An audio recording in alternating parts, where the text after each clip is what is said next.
lead off so you're not surprised at your next meeting.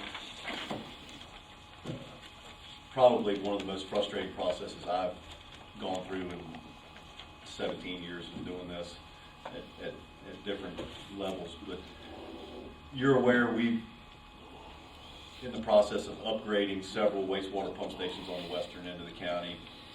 We've gone through the engineering, obtained funding from the regulatory agencies, so under construction currently to finish those projects. They'll be finished up at the end of this year. Those were driven by similar issues that we had in the Alleghany County.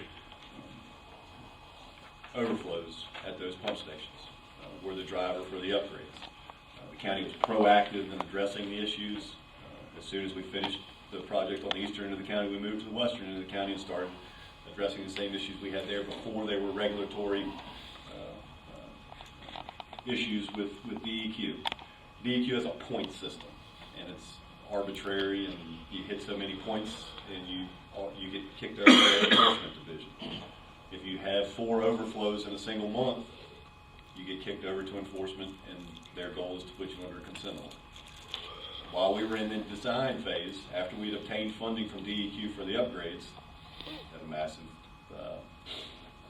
rain event over a 4-day period and had multiple overflows at the pump station.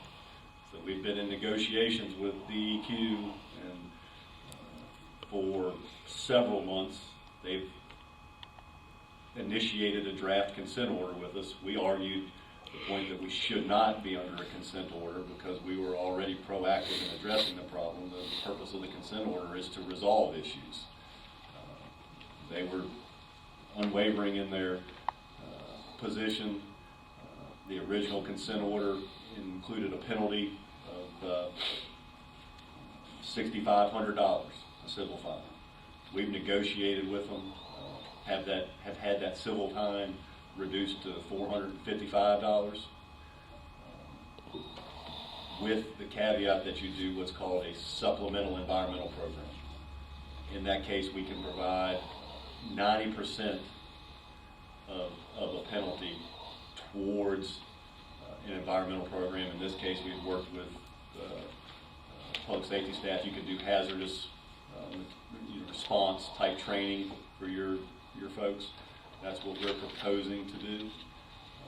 I'm just mentioning this to you tonight, so when you get your next agenda packet, there will probably be some information in there about this program.